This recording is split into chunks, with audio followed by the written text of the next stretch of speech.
Labdien, svētdienas dienā! Labdien visi, kas ir jau uzlāpījušies, kas taisās lāpīties, un visi, kas ir normāli atpūtušies ģimenes lokā, vai ārpus ģimenes loka. Un sveiciens no Rīgas, gandrīz vai no Rīgas centra. Tātad, ko es šodien vēlos pateikt, pāris īsas un principā būtiskas, katrā gadījumā man būtiskas lietas. Tātad, pirmkārt, kā es jau solīju, un es uzskatu, ka tas ir tests pilsoniskas sabiedrības briedumam, un tas būs arī tests Latvijas tieslietu sistēmai, visajam mūsu valsts varai, likumdošanai un tā tālāk, jo es šodien noformēju, kā tas pienākās pareizi, izmantojot elektronisko parakstu, un uz portālu Mana Balss LV iesniedzu, aizsūtīju savu iniciatīvu kā fiziska persona, kā Einārs Graudiņš par to, lai tālāk varētu savākt paraksts, un ja tas izdosies, tad šo iniciatīvu nosūtīt Latvijas Republikas parlamentam, Saeimai, par sekojošu jautājumu. Tātad liekt vai atņemt, nav svarīgi, kā to visu formulēja, bijušajiem Latvijas komunistiskās partijas biedriem un biedra kandidātiem neatkarīgi no partijai iestāšanās, izstāšanās laika Latvijas pilsonību, nomainot viņiem Latvijas Republikas pilsoņa pases ar nepilsoņu pasēm. Mums tāds status valsts ir un nekas traks nav noticis pa 30 gadiem.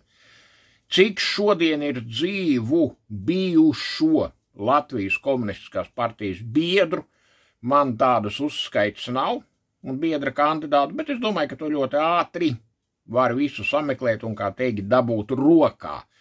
Es uzskatu, ka ir jāveic pilnīga lustrācija, dekomunizācija valsts, sabiedrības un tautas, un komunistiskās partijas biedriem vienkārši nevar būt Latvijas pilsonības. Tātad, viņi nevar piedalīties valsts politiskajā dzīvē, vēlēt un tikt ievēlētiem vai būt ievēlētiem.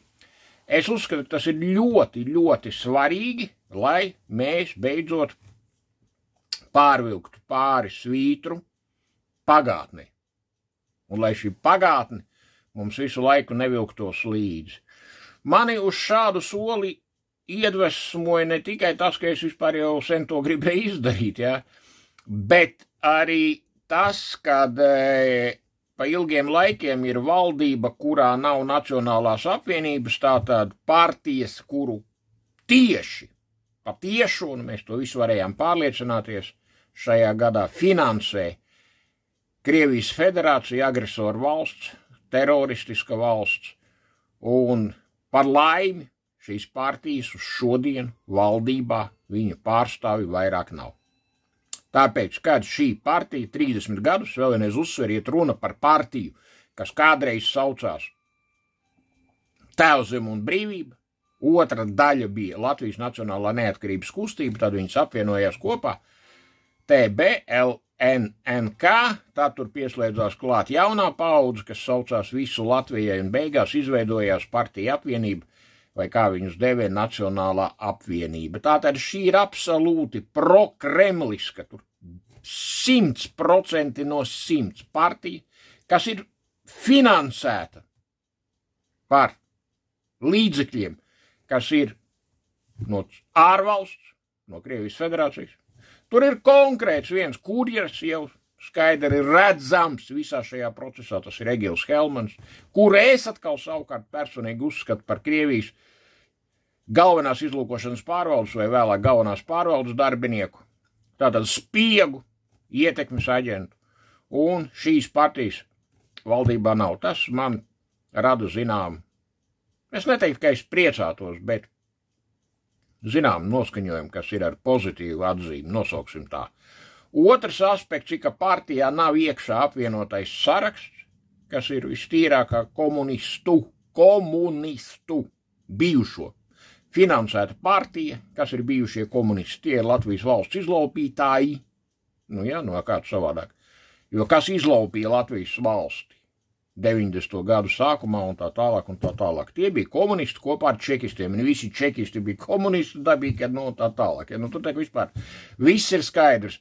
Un redzot, kad apvienotais saraksts ar saviem komunistiem un čekistiem un visiem, kas tur ir, kā saka, iekšā, arī ir ārā aiz borta. Paskatīsimies, kāds būs šis tests Latvijas sabiedrībai, paskatīsimies, kāds būs šis tests portālam Mana balss, jo es neuzskatu, ka kāds ir jānošauj, es neuzskatu vēl vienreiz, kā es teicu jau, ka komunistiem būtu jāizliedz staigāt pa trotuāriem, ka viņi varētu iet tikai pa braucamo daļu. Es neuzskatu, ka viņiem ir jānodala atsevišķis sektors sabiedriskā transportā, kur uzraksts tikai komunistiem vai vispār komunistiem nav tiesība braukt ar sabiedrisko transportu, ka viņiem tiek liektas i pensijas un tā tālāk un tā tālāk. Nē, absolūti nē, bet viņiem ir jāliedz iespēja, kā tiem, kuri atbalstīja, organizēja un arī finansēja, to es pateikšu detalizētāk, Latviju tautas genocīdu, inkorporāciju, politiskās tiesības. Kāpēc es varu pateikt, ka jebkurš komunistiskās partijas biedrs ir atbalstījis Latviju tautas genocīdu un inkorporāciju? Ļoti vienkārši. Partijā jūs sastāvējāt, bijāt. Visos pasākumos, kurus organizēja vietējās partijas komitejas, jūs piedalījāties. Un galvenais, jūs ik mēnesi maksājāt biedra naudu. Tātad jūs atbalstījāt genocīdu un okupāciju finansiāli ar saviem privātajiem līdzekļiem. Kas te nav skaidrs? Kas nav skaidrs manā traktējumā? Vai cēloņu sakarību ķēdē? Kas nav skaidrs? Tātad tas būs tests. Vienkārši tests. Un, ja mana balss dabīgi, ka piekritīs, tur jau tas viss ir tā. Nu, tad mēs ar šo jautājumu strādāsim tālāk. Es vēl vienreiz saku, es netaisos vērsties pret komunistu radiniekiem, tuviniekiem, atņemt viņiem īpašumus, kurus lielākoties komunisti ir nozaguši latviešu tautai, nelikumīgas un kriminālas privatizācijas rezultātā, kurus komunisti ir nolaupījuši Latvijas tautai un Latvijas pilsoņu pēcnācējiem. Jā, tieši tā, Latvijas pilsoņu pēcnācējiem. Savācot tos īpašumus, kurus savukārt citi komunisti, šo komunistu priekšteči, jau nozaga Latvijas pilsoņiem 1940. un 41. gadā. Tur ir kaudze situāciju, kad tika viltoti vēstures arhīvu dokumenti, un tieši komunisti vēl vienreiz apzaga Latvijas pilsoņus. Es nerunāju par to, ka komunistu vadībā tika nacionalizēti visi noguldījumi Latvijas bankās 1940. gadā. Es varu parādīt savu radinieku krāju grāmatiņas līdz 40. gadam, uz kurām ir virsū konkrētas summas norādītas depozītos. Nekas jau nav atgriezts no tā visu. Kur komunisti, Latvijas komunisti, ir likuši šo naudu? Un tā tālāk, tur ir simtiem tūkstošiem jautājumu. Tūkstošiem.